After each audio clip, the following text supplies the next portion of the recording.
चाहती थी वो वैसा रिस्पॉन्स हम्म। मिला सामने से, तो फिर से वही सब दिमाग में चलने लगा कि उसने अच्छे से नहीं बोला।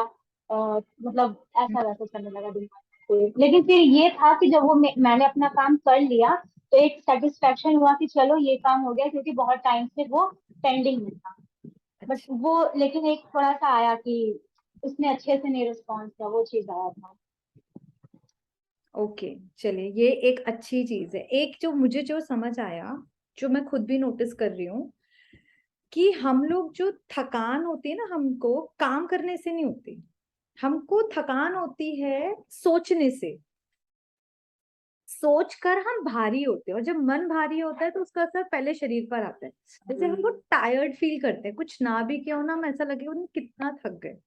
और वही काम आप देखो, अगर उमंग उत्साह से कर रहे होते हैं तो मन की स्थिति अच्छी होती है ना, तो तन थोड़ा बहुत इधर उधर भी हो तो चल लेता है, कोई फर्क नहीं पड़ता। एक एग्जाम्पल दे दूं, हंसोगे तो सही सब लोग। मायके वाले और आए हो, खाना बनाना हो, सडनली उमंग उत्साह, कोई फर्क नहीं पड़ता। एंड सडनली आपका खाना खत्म हो और किसी इन लॉज को आना हो, स्ट्रेस की वजह से हम पहले ही थक जाते हैं। इट्स ट्रू ना। बस इसका मतलब काम नहीं थका रहा है, सोच थका रही है। और स्ट्रेस। भगवान हमारी सोच को इतना ब्यूटीफुल बना देगा, इतना खूबसूरत बना देगा, हम थकेंगे ही नहीं, हम उमंग उत्साह से ऊपर उड़ते रहेंगे, है ना। अच्छा, और कोई अनुभव बताओ।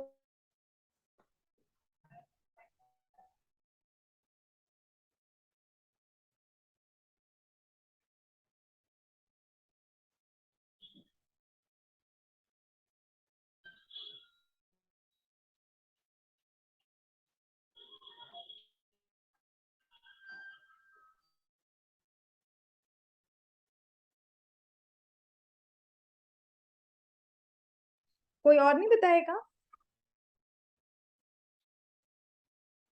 हाँ जी, हाँ जी, बस इतना ही। नीना जी पटेल, अंजलि जी डन, एंड सौम्या गुप्ता, आप भी अपना कैमरा ऑन करके बताओ, फेस तो दिखाओ। ये जूम यूजर कौन है, हमें पता ही नहीं हमारी क्लास में कौन कौन है।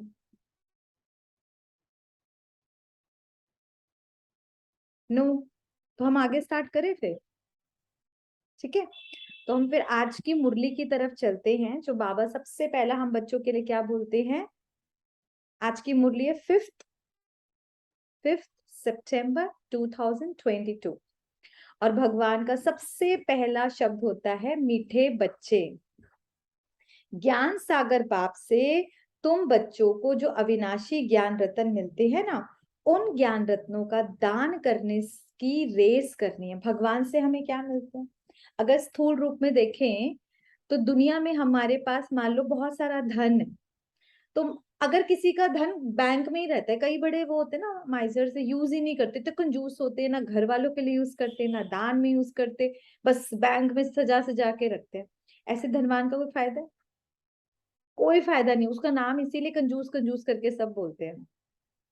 और वही कोई जो अच्छे से यूज करता है, थोड़ा धन भी है लेकिन घर वालों को भी खुश रखता है, एक जिसे पर्टिकुलर अमाउंट दान पुण्य में भी देता है, तो वो धन काम का है ना। अब भगवान हमको क्या देते हैं? खुशी, सुख, शांति, प्यार, शक्तियां। जैसे मुझ में भर रही है, वैसे मैं अगर औरों को ना दूं तो क्या फायदा उसका? क्या फायदा है? हर एक चीज का दान पुण्य करना चाहिए। किसी को खुशी देनी है ना, ट्राई करना। जब रास्ते में चल रहे हैं, कोई हमें नहीं जानता, अननोन, जस्ट स्माइल, के सामने वाला स्माइल से रिस्पॉन्ड करेगा? करेगा ना। सिंपल है। जान ना पहचान फिर भी करेगा। तो हमारे एक मुस्कुराहट से, क्यों? क्योंकि हमारे पास खुशी है तो हम खुशी देंगे। और कईयों का ऐसा मुंह लटका सा हुआ होता है, किसी की खुशी भी हो ना, उसको चेहरा देख के वो भी अपनी बंद कर लेता है। अब अपना अपना देख लो। ये प्रैक्टिकल है, ये सारे एग्जाम्पल हम सब करते हैं। अब भगवान ने जो सुख, शांति, प्यार हमें दिया है, अब हमको क्या करना है? औरों को दान करते रहना है। भगवान ये चाहता है। और सबसे पहला जो दान कहाँ से स्टार्ट करना है?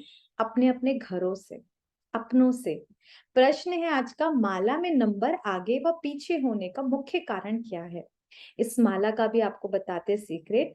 भक्ति में हम सबने माला जाप किए, सबने किया होगा, देखा तो होगा। तो माला में ऊपर जो एक युगल दाना होता है, बाकी सारे जो मणके होते हैं, व्हेन यू कंप्लीट लास्ट वाला तो आप फट से उसको घुमा के फिर से स्टार्ट करते हो, वरना कहते उल्टी माला फेर ली। हमको पता ही नहीं था, और माला फेरने से मिल क्या रहा है ये भी नहीं समझ था। परमात्मा वो माला का एक एक मणका हमें बनाते हैं, हम बनते हैं इस टाइम चेतन में, तभी हमारी यादगार आज तक लोग माला का जाप कर रहे हैं, समझ आई। और ऊपर जो मेरू दाना होता है वो युगल दाना कौन है पता है? अभी आपको मम्मा के बारे में पता नहीं, वो मेन अभी आप शिव बाबा को समझो, ठीक है, और उससे हम लोग सारे के सारे कनेक्टेड है। अब भगवान के पास अगर देखें तो कोई गला तो है नहीं, क्योंकि वो तो बिंदी है, तो उनको कौन सी माला चाहिए। लेकिन भगवान के गले में जो माला होती है उसको बोलते हैं बड़े प्यार की माला। तो उस और ये माला के अकॉर्डिंग 1 2 3, क्योंकि जो बीट सबसे आगे होगी भगवान के साथ साथ, यानी कि उसने ज्यादा अच्छा पुरुषार्थ किया, वो फर्स्ट सेकंड थर्ड फोर्थ ऐसे करते करते, तो वो फर्स्ट नंबर कौन होगा, क्योंकि सतयुग में वो उतना ही नंबर फर्स्ट पे जाने वाला है। तो उसका रिजल्ट भगवान बताते जो श्रीमत की पालना करता है। श्रीमत क्या होती है?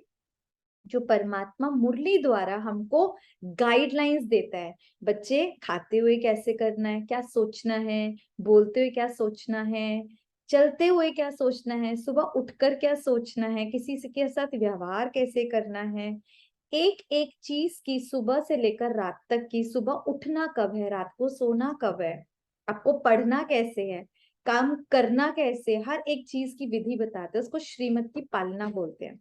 लेकिन कई बार बच्चे श्रीमत के अंदर मनमत मिला देते हैं और परमत भी।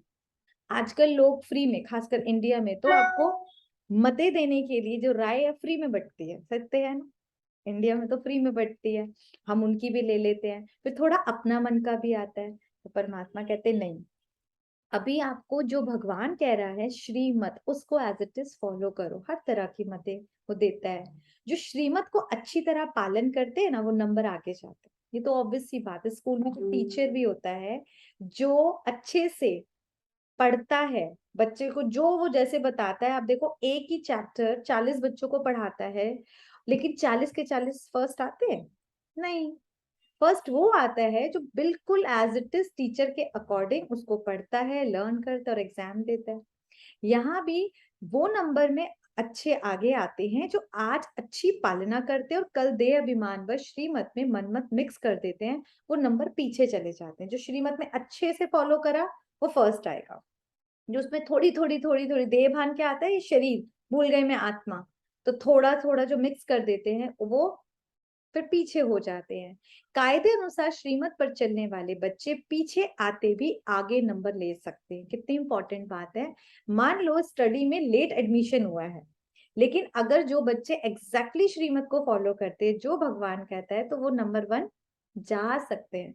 मान लो 12 महीने होते हैं ना स्कूल में भी, एक क्लास के लिए किसी का एडमिशन 6 महीने बाद हुआ या 9 महीने बाद हुआ, और 9 महीने बाद आकर, अब सिलेबस तो पीछे रह गया 9 महीने का, पर 3 महीने वो पढ़ रहा है स्कूल में, और साथ में वो पीछे वाला सिलेबस भी बहुत अच्छे से दिल लगा के कंप्लीट करे, तो क्या वो बच्चा टॉप कर सकता है? एनी पॉसिबिलिटी है ना? अगर हार्डवर्क करेगा तो क्यों नहीं कर सकता। बहुत सारे बच्चे होंगे जिन्होंने पूरा साल पढ़ा, ठीक से नहीं पढ़ा लास्ट में, और वो बच्चे ने लास्ट में आकर अच्छे से नोट्स वगैरह बनाए, किसी से मांगे, कुछ भी करके मेहनत करके उसने फर्स्ट पोजीशन ली। लिया जा सकता है, बिल्कुल लिया जा सकता है। यही बाबा हम बच्चों के लिए भी बोल रहे हैं। आप लोगों का भी तो एडमिशन लेट हुआ है, इवन हमारा। पढ़ाई कब से चल रही है? पढ़ाई तो चल रही है 1936 से, 1936 से चल रही है। दादियां वगैरह तो बहुत आगे बढ़ चुकी है, कितने सारी चीजें अभी धीरे धीरे आपको और पता लगेगा, तो लगेगा हम तो बहुत ही लेट हो गए, लेकिन फिर भी हम आगे जा सकते हैं। है रात के राही थक मत जाना, सुबह की मंजिल दूर नहीं। ये बहुत सुंदर गीत है।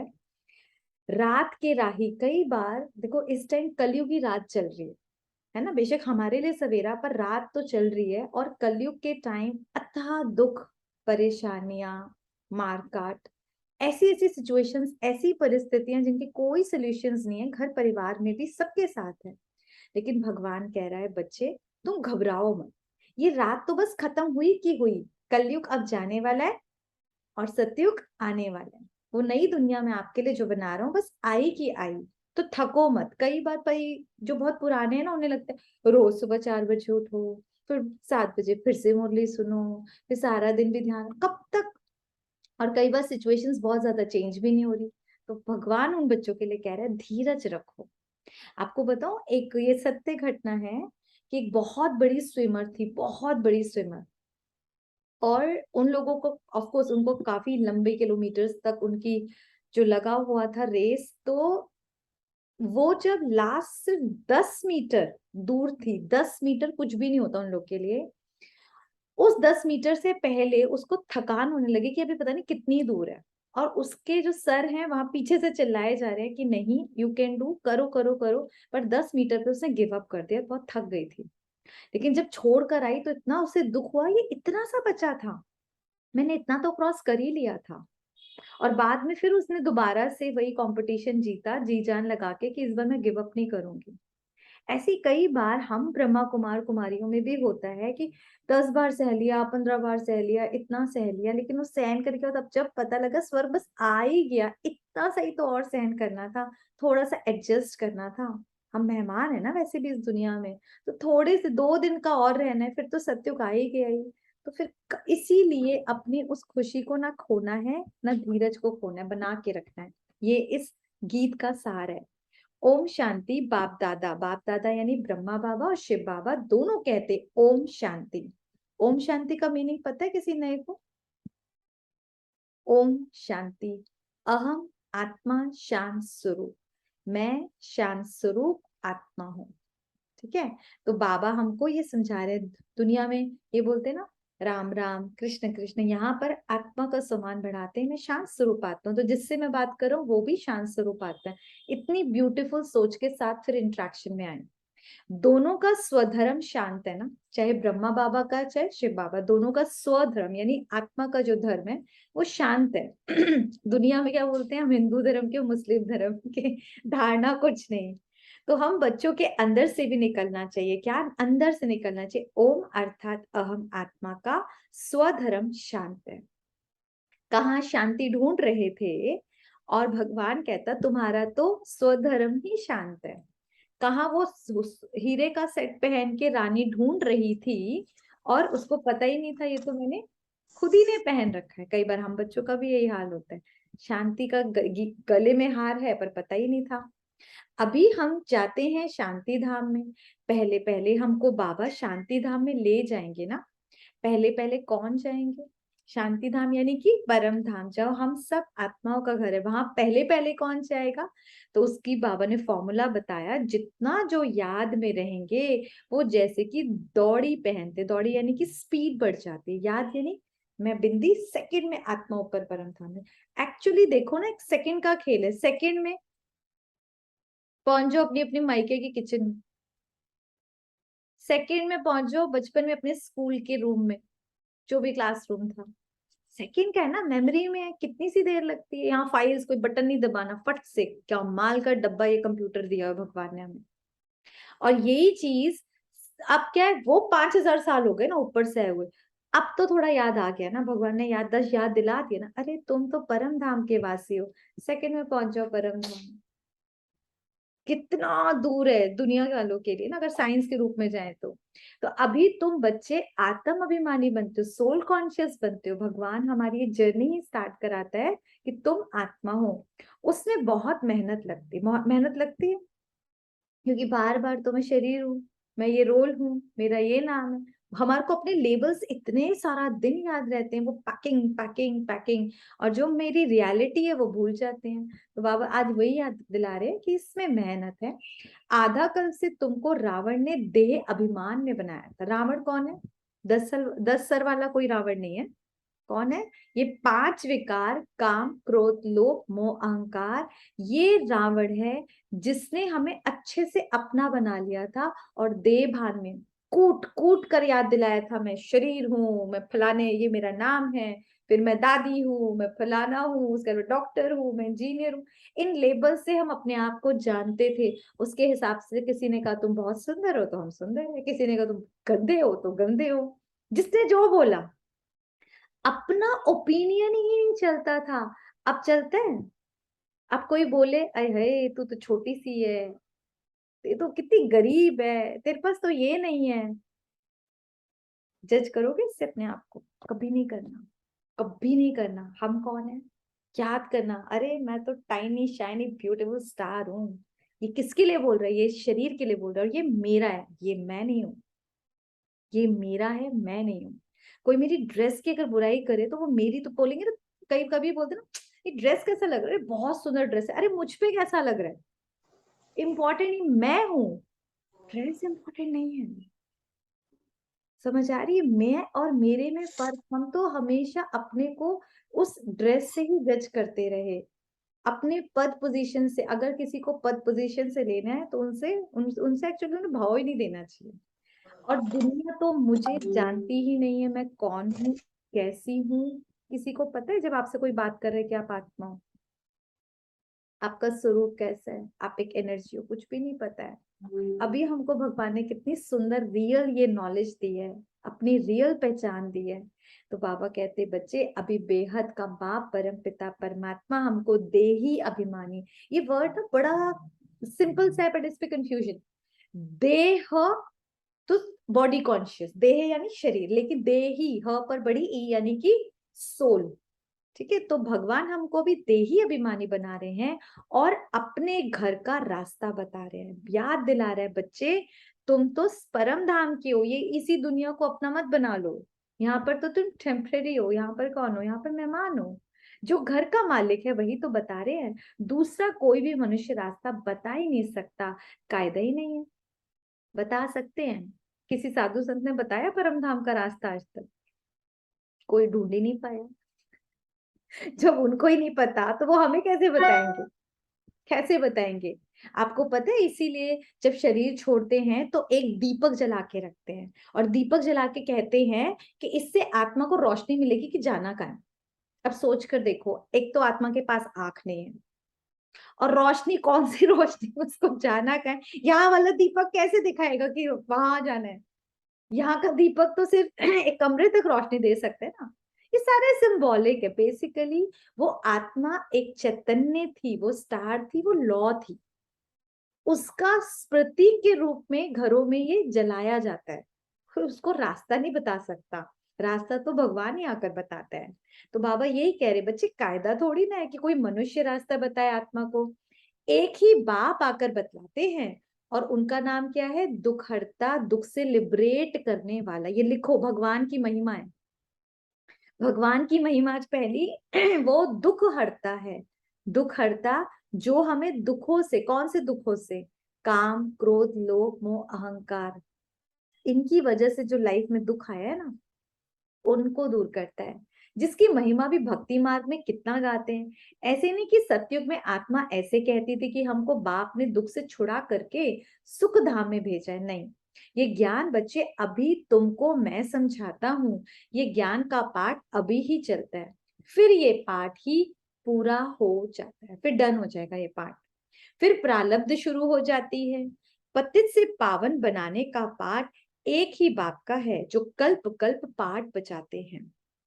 पतित से पावन बनाने का जो पाठ है ना, बाबा कह रहे हैं ये सिर्फ और सिर्फ भगवान कर सकता है। और ये कल्प कल्प पाठ बजाते हैं, पर एक बार आकर, ये कोई मनुष्य मात्र हमें पतित से पावन नहीं बना सकता। बना सकता है कितना भी बड़ा गुरु गोसाई को याद कर लो, खुद ही नहीं पावन बन पाए जो, वो दूसरों को क्या पावन बनाएंगे? और पूरी सृष्टि को पावन बना दे, कलयुग को स्वर्ग बना दे, नर्क को स्वर्ग बना दे, कलयुग को सत्युग बना दे, ये किसी देहधारी में है ताकत? है कोई ऐसा? इम्पॉसिबल है। ये सिवाय भगवान के किसी की सोच में भी नहीं आ सकता कि इतनी सुंदर दुनिया बनानी है। तो परमात्मा कहते तुम जानते हो हम आधा कल्प पावन थे, याद है हम आधा कल्प पावन थे? कब थे हम पावन? कौन बताएगा हम कब थे पावन? आधा कल्प, आधा कल्प पावन कब थे? मेगा ट्राई करो। हम आधा कल्प पावन कब थे? कल्प में, एक कल्प में कितने युग होते हैं? 4, याद करो कौन कौन से हैं? सतयुग। सतयुग, त्रेता युग, द्वापर युग और कलयुग। सतयुग में हम पावन थे, पतित थे? पावन थे। त्रेता में हम पावन थे, पतित थे?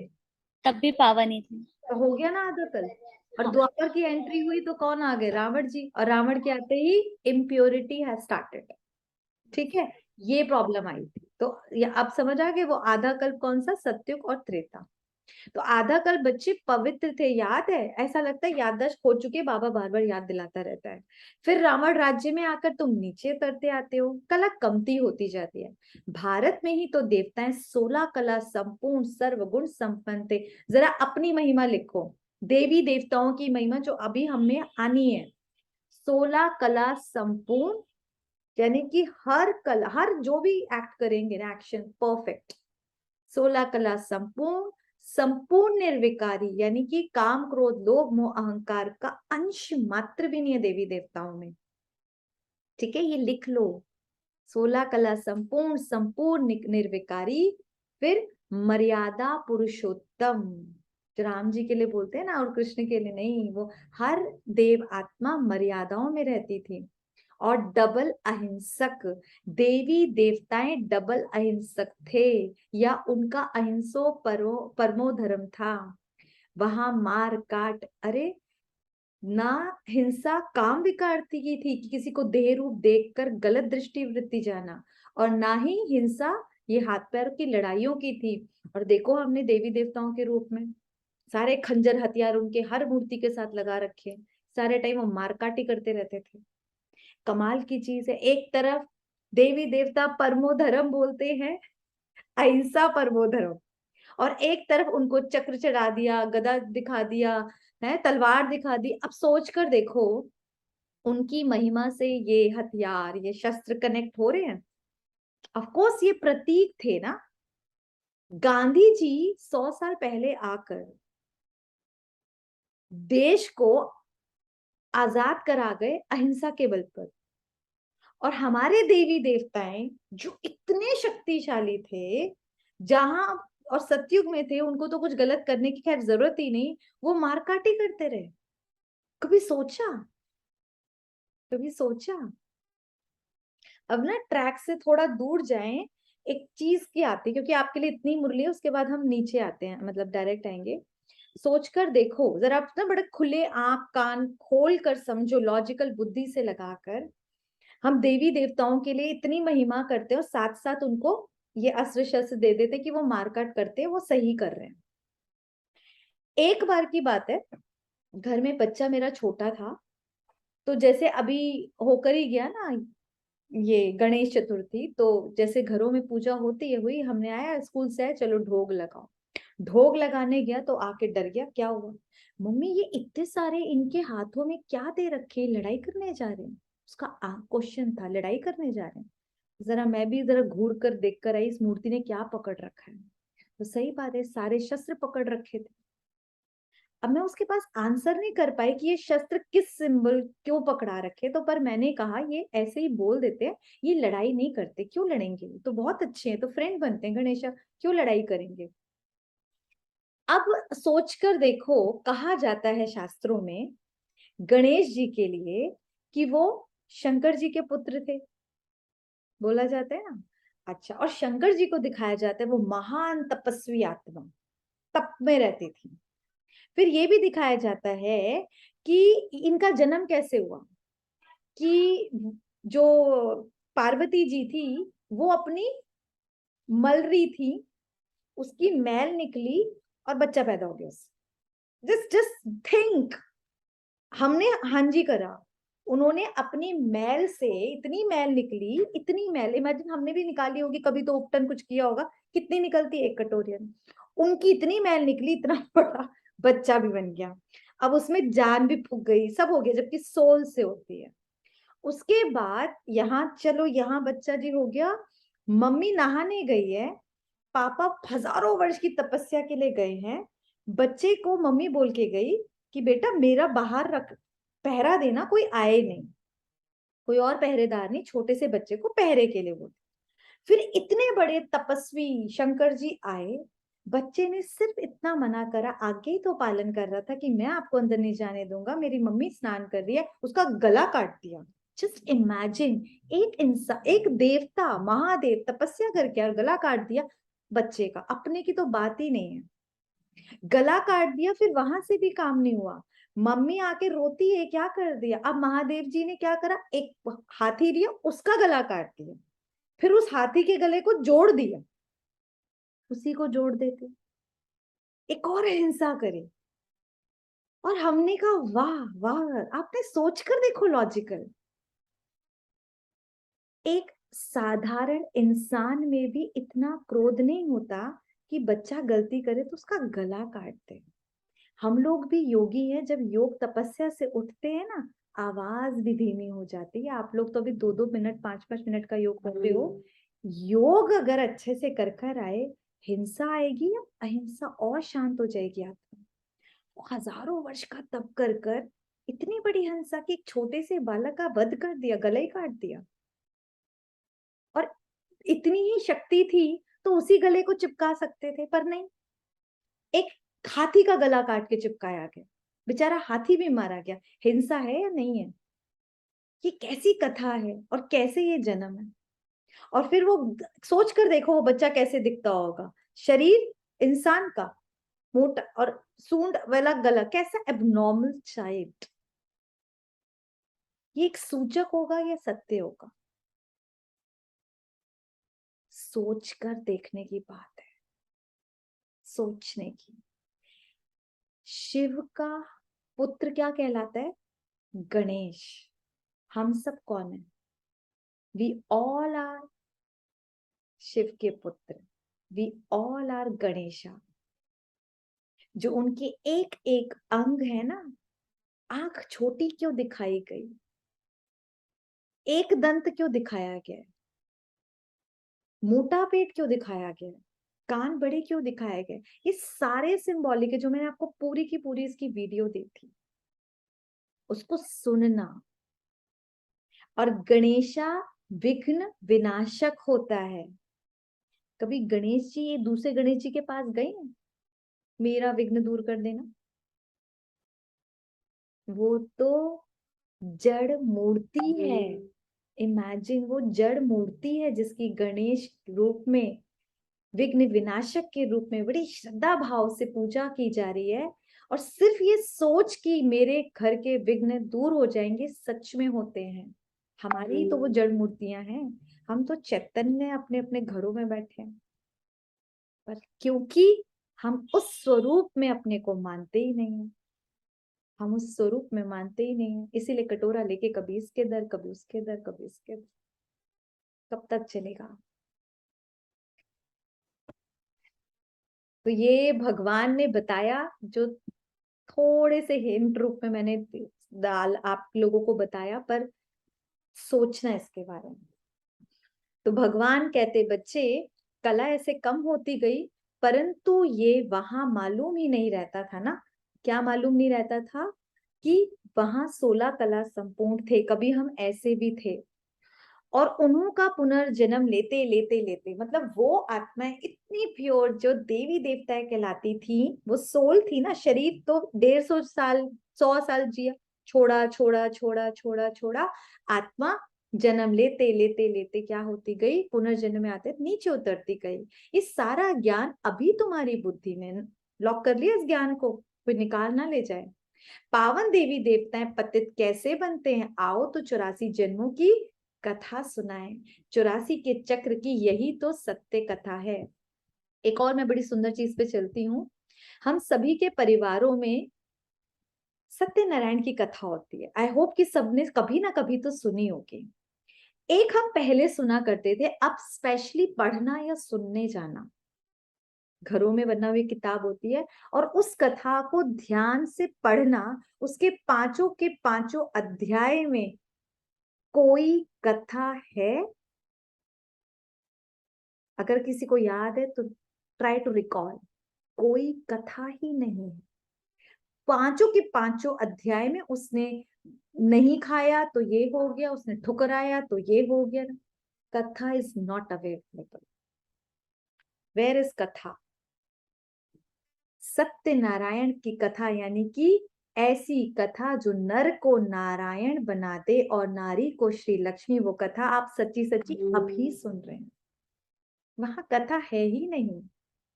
ऐसे ही अभी नवरात्रि आने वाले हैं, नवरात्रों में जो बहुत सुंदर सुंदर कथा का है ना, एक पूरा वो क्या बोलते हैं उसको, जो पूरी जिसे बोलते हैं, जिससे हम पूरा रक्षा कवच, यस, हमने भी बहुत पढ़ा है। अब उसको जरा ध्यान से पढ़ना। रक्षा कवच में कोई स्टोरी है? एक्चुअली स्टोरी नहीं है वहां पर। ये नहीं किया ऐसा हो जाएगा, ऐसे करोगे तो ऐसा हो जाएगा, ये करोगे, सिर्फ वेयर इज स्टोरी? वो कथा कहाँ है जिसकी वजह से इतना ऊंच बन जाएंगे? तो अब जब भी कुछ पढ़ो तो लॉजिकल बुद्धि को खोल कर पढ़ना, सिर्फ मत करना। बहुत सालों से वो करते आए। लॉजिकल बुद्धि से पढ़ना, जो पढ़ो उसको समझने की कोशिश करना, और समझकर जीवन में क्या अप्लाई करना है वो ट्राई करना। परिवर्तन इससे आता है, पुण्य इससे मिलता है जब जीवन में परिवर्तन होता है।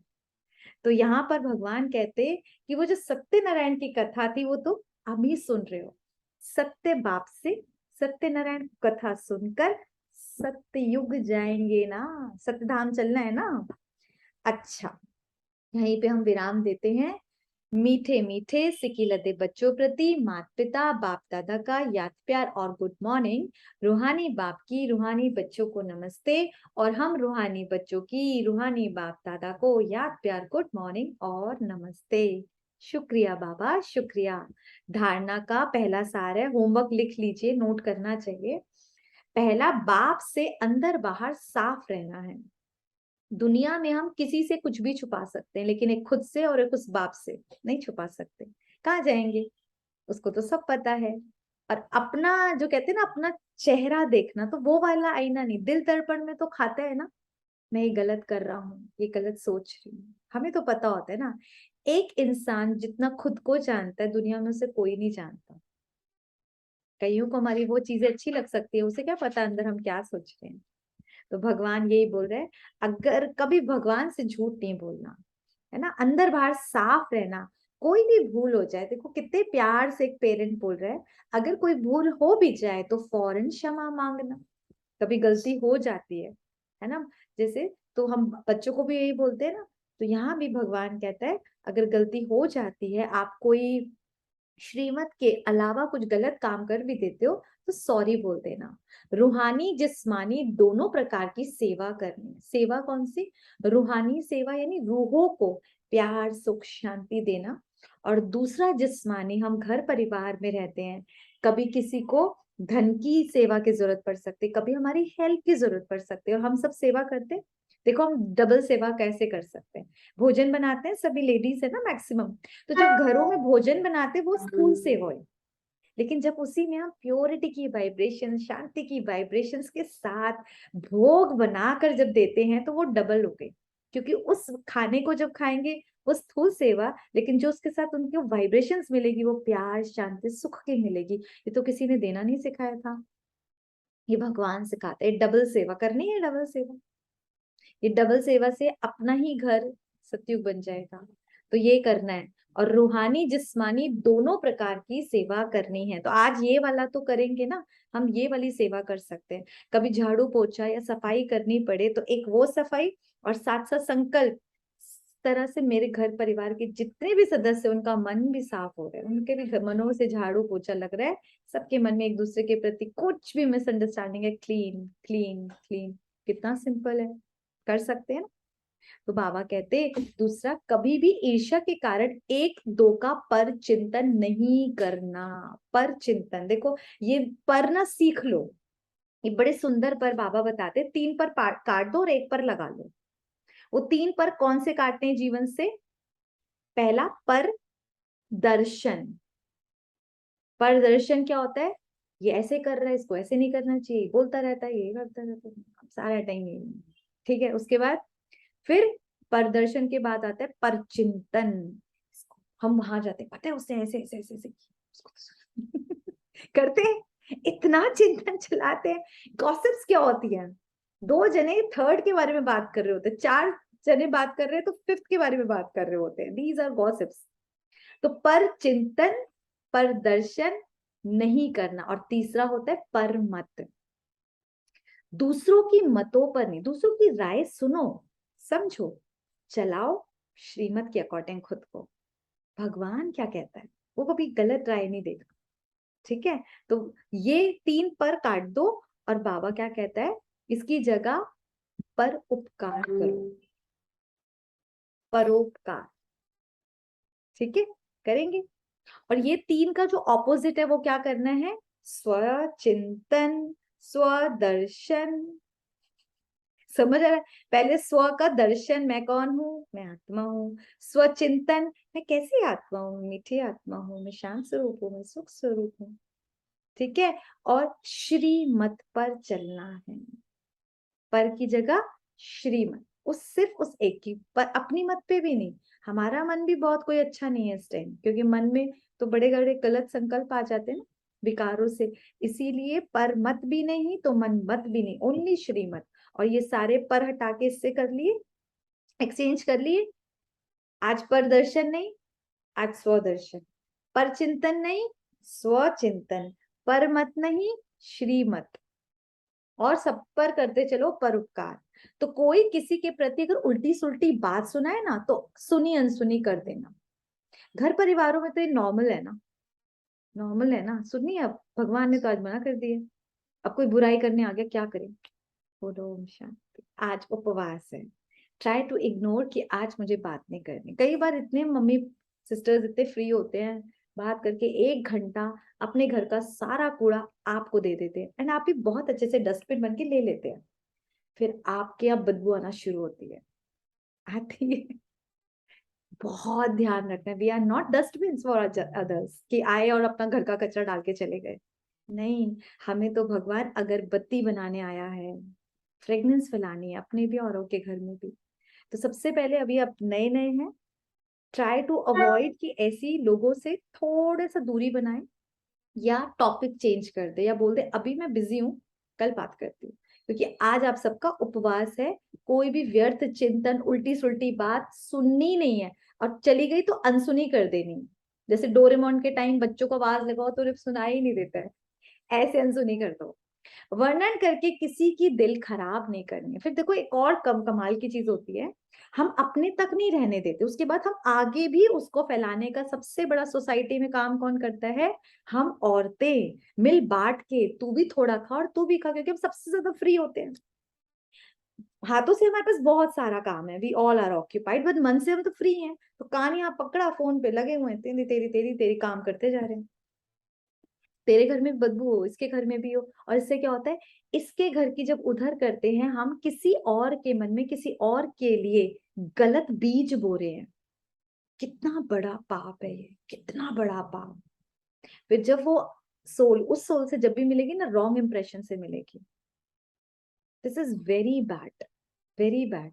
देवी देवता ऐसा काम करेंगे, लक्ष्मी जी जाएंगी सीता जी के घर, देखो पता नहीं उसने ऐसा किया, कैसा लगेगा। हम भी तो वही सब बनने वाले हैं ना। तो आज से स्टॉप इट, नहीं करना है ऐसे गंदे काम। हम होनहार देवी देवता हैं, कैसे कर सकते हैं। तो ना ही ऐसी बातें सुननी है, ना ही आगे फॉरवर्ड करनी है। एंड फॉरवर्ड सिर्फ यही नहीं होता, आजकल तो मैसेजेस में भी होते, कुछ भी ऐसी चीजें जिससे लोगों का खराब हो मन, नहीं फॉरवर्ड करनी है, ना मुंह से ना फोन से। वरदान बहुत खूबसूरत है, फाक्र दिल बन दुखी अशांत आत्माओं को खुशी का दान देने वाले मास्टर रहम दिल भव। फाक्र दिल होता है जो बहुत बड़ा होता है ना, जिसका समुद्र जैसा दिल। अब इतना हमारा दिल है कि दुखी अशांत जो आत्माएं हैं हमारे आसपास, तो सारे टाइम यही वाली आत्माएं हैं। फिर खुशी का दान देने वाले, कैसे बनो, मास्टर रहम दिल। हम किसी को तभी कुछ दे सकते जब रहम आए। अब देखो, बहुत सारे बेगर्स आते हैं, जब आप कार में जा रहे हो आप सबको नहीं देते हो, किसी के प्रति ज्यादा आता है ना जब रहम, तो लगता है यार ये तो हैंडीकैप है, दे दो। हर एक को थोड़ा देते हैं। ऐसे ही हमारी लाइफ में भी बहुत सारे लोग कैसे आते हैं, बाबा जो बोलते हैं, इसकी जो एक्सप्लेनेशन है सुनते हैं। वर्तमान समय लोगों को और सब कुछ मिल सकता है, धन दौलत नाम शोहरत सब कुछ मिल सकता है, लेकिन सच्ची खुशी नहीं मिल सकती। Is it true? True happiness गायब है लोगों के पास। इस हैप्पीनेस को ढूंढने के लिए खाना खाने जा रहे हैं, घूमने जा रहे हैं, शॉपिंग जा रहे हैं, क्या नहीं कर रहे हैं। अल्पकाल की खुशी तो मिल रही है, वो परमानेंट हैप्पीनेस, वो ट्रू हैप्पीनेस, वो इनर हैप्पीनेस वेयर इज, नहीं मिलती। तो बाबा कहते हैं वो सिर्फ तुम दे सकते हो। इसीलिए ऐसे समय पर दुखी अशांत आत्माओं को खुशी की अनुभूति करा दो, तो वे दिल से दुआएं देंगी। आप दाता के बच्चे हो तो फाक्र दिली से खुशी का खजाना बांटो। रहम दिल के गुण को इमर्ज करो। क्या इमर्ज करना पड़ेगा? किसी को देने के लिए रहम दिल बनना है। एंड सबसे इंपॉर्टेंट, वो स्टॉक मेरे पास होना चाहिए। खुद के पास तो 50,000 का कर्जा पड़ा है, आप किसको क्या दोगे? आपके पास खुद ही माइनस में एक खुशी है, माइनस में हैप्पीनेस, शांति की खुद ही खोजबीन चल रही है, तो दूसरे को कैसे दोगे? तो वो सोर्स है, उससे भरना है, फिर आगे फॉरवर्ड करना है, ये करना है, देना है। तो बाबा यही बोल रहे, कभी भी ये नहीं सोचो कि ये तो सुनने वाले ही नहीं। और दुनिया में सबसे बड़ी खुशी पता है किसी को क्या देना है? जब हम किसी आत्मा का उस परम पिता परमात्मा के साथ मिलन करा देते हैं, उस हैप्पीनेस, उस शांति के सागर से मिलन करा देते हैं, उससे बड़ा और कुछ भी नहीं है। फिर तो उसे सब कुछ मिल गया ना। हम डायरेक्ट राजा का वारिस बना दें, खत्म, फिर तो उसको सब कुछ मिल गया ना। तो भगवान ये बोलता है, कभी जाके सत्य मेरा परिचय किसी को दे दो, मुझसे मिलवा दो, तो तुम्हारा यही मेन काम है। तो पर ये मत सोचो, कई बार क्या होता है यार, ब्रह्मा कुमारी का है ये टैग जो लगा हुआ है, लोग सुने नहीं सुने। भगवान कहते हैं तेरा काम सिर्फ मेरे बच्चों को बताने का है, क्योंकि भगवान ने क्लियर बोला हुआ है, बाद में ये सारे के सारे उल्हाना देंगे, भगवान आया था तुम्हें हमने बताया ही नहीं, अकेले अकेले। ये वही टाइम तो है जो कहते थे भक्ति में, भगवान देता है तो छप्पड़ फाड़ के देता है। वो कौन सा छप्पड़, ऊपर से कोई छेद होके थोड़ी ना आता है यार, कौन सा छेद होगा? भगवान ऐसे आकर, खुशी शांति प्यार का सागर है, शक्तियों गुणों का सागर है, वो इस तरह से देता है, जितना चाहे ले लो। भले कोई ऑपोजिशन भी करे तो भी आपको रहम की भावना नहीं छोड़नी है। दुनिया में कोई सिखा सकता है ऑपोजिशन, कोई आपको गाली भी देगा, आपको गलत गलत बात भी बोलेगा, बहुत कुछ बोलेगा, लेकिन इतना रहमदिल होना चाहिए कि कैसे मैं अपनों को भर दूं, कैसे इनको सत्य भगवान से मिला दूं, इनके जीवन में भी सुख शांति आ जाए। बहुत रहम चाहिए, वरना हमें दुनिया में, चल छोड़ो ना, हमारा क्या जा रहा है ना इसके पास हो। लेकिन नहीं, भगवान के बच्चों को कभी भी एक होप नहीं छोड़नी चाहिए, किसी का तो भला हो। देखो कितना सबने ढूंढा है ना, आज भी कितनी भक्ति कर रहे हैं। क्योंकि पर्सनली मैंने बहुत ज्यादा भक्ति की हुई है, तो आई कैन अंडरस्टैंड उस भक्ति में कितनी भावना होती है कि भगवान मिल जाए। और जब वो खुद आ चुका है धरा पर, तो क्यों ना हमारे और हम मिले उनसे। तो कितनी भी कोई ऑपोजिशन करे, पर भावना नहीं छोड़नी। रहम भावना, शुभ भावना फल अवश्य देती है। ब्यूटीफुल। हर एक के प्रति, अपनों के प्रति कोई भी मिले, क्या रहम भावना और शुभ भावना रखो। शुभ भावना कि इनको भी भगवान जरूर मिलेगा, इनके जीवन में भी बहुत खुशियां सुख शांति आ जाएगी, तो देते जाना है। भक्ति में भी होता था ना, कोई हमारे घर से खाली हाथ ना जाए, ये सबने किया होगा, याद है? हमारे घरों में तो था कि घर से अगर कोई आया है ना, खाली हाथ ही जाना चाहिए।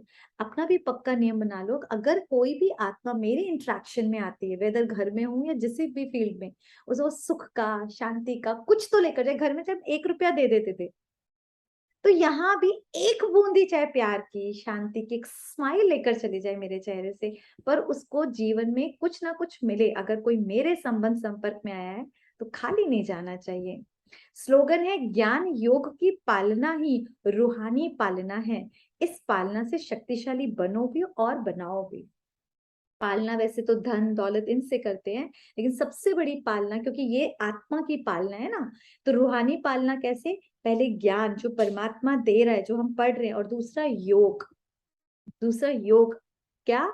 मैं आत्मा बन उस परमात्मा की सच्ची याद, इसको योग, याद की यात्रा को बोलते हैं।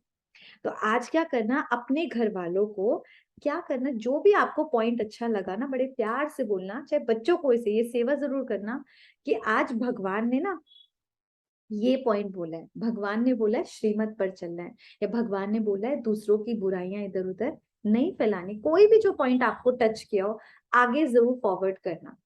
और ऐसे ही बच्चों के साथ करो तो बहुत अच्छा, क्योंकि उन लोगों को बड़ा अच्छा लगता है, वो लॉजिकल होते हैं ना आजकल के बच्चे। तो ये ट्राई करना। और दूसरा क्या करेंगे आज मेन होमवर्क, बताओ क्या करना चाहोगे? बता भी दिए कहीं तो मैंने। सौम्या जी, अंजलि जी, जूम यूजर जो भी है, खुशी थी, क्या करोगे? मेघा दीदी, ममता जी, बताओ क्या क्या करोगे? अब तो मुंह खोलना पड़ेगा।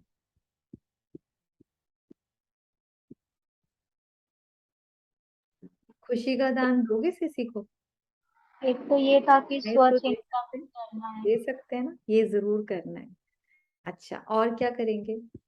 अनम्यूट करके बता सकते हो आप लोग।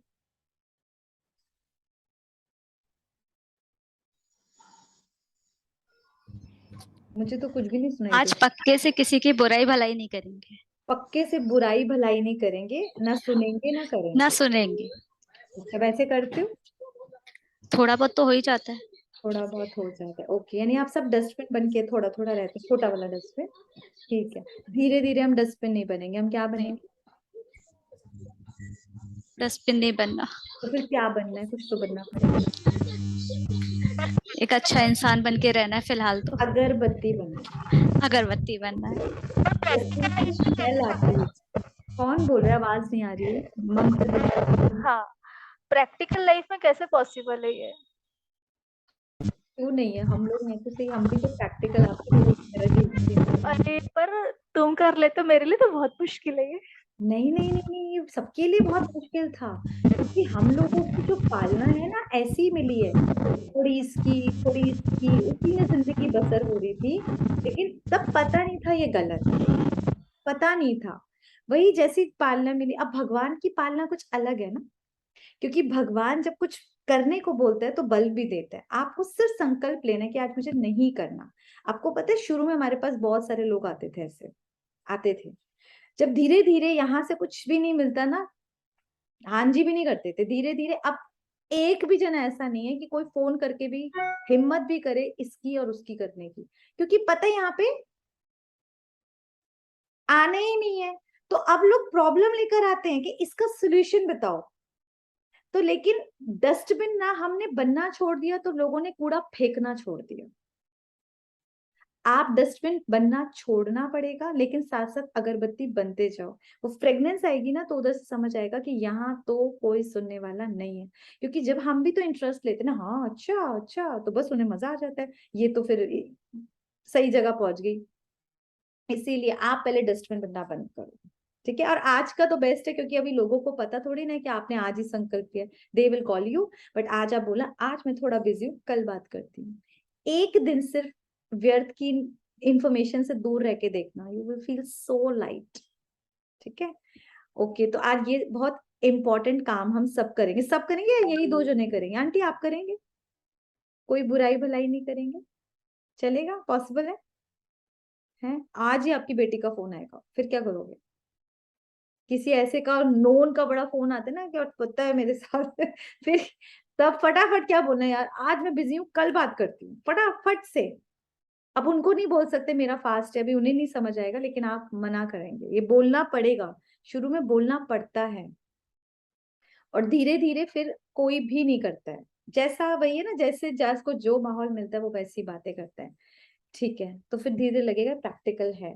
और एक और चीज, अगर आपको लगता है मुझसे कोई भूल हो गई है, कोई गलती हो गई, आज भगवान को एक लेटर लिख के ना उसकी क्षमा मांग लेना कि हाँ मैंने कभी ये चोरी की थी, हाँ मैंने ऐसे किसी का दिल दुखाया था। एक कई ना हम सबकी लाइफ में गिल्ट होते हैं, वो ऐसे गिल्ट होते हैं जो किसी को नहीं पता, लेकिन जब मैं अकेले में होती हूँ ना, वो विचार मुझे खाते हैं कि मेरे से ये बहुत बड़ा गलत काम हो गया। और वो गलत काम जो मुझे दीमक की तरह खा रहा होता है, मैं अंदर ही अंदर घुट रहे होते हैं, और कई बार हम किसी से शेयर भी नहीं कर पाते। तो write a letter to God, और उसमें सारा मन खोल के रख देना। और डर लगे कि कोई पढ़ लेगा तो उसे फाड़ के फेंक देना, लेकिन उसे लिखकर सॉरी जरूर मांग लेना।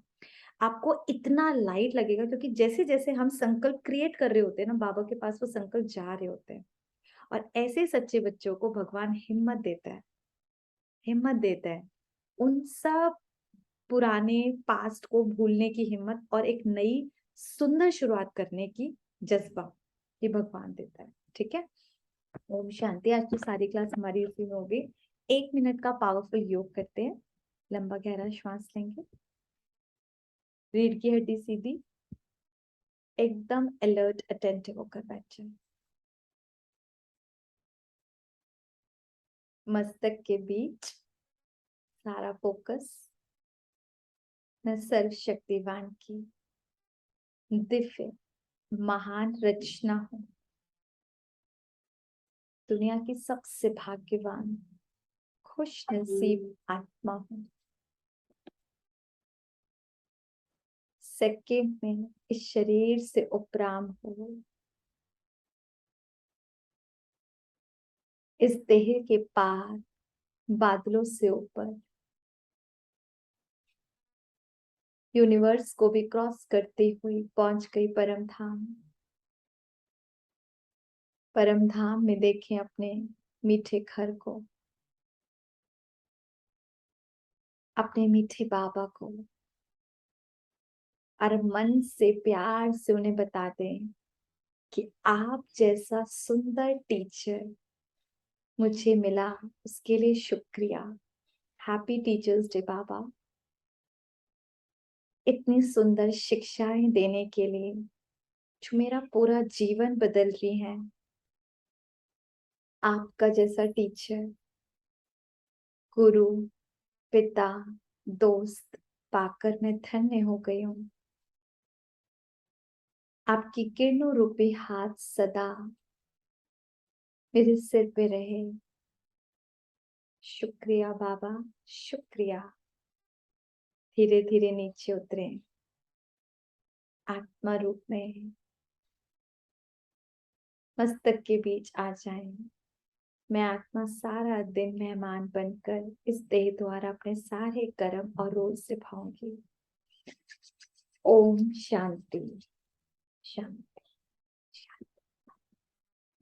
ओके जी, ओम शांति। कल फिर मिलते हैं सेम टाइम पर।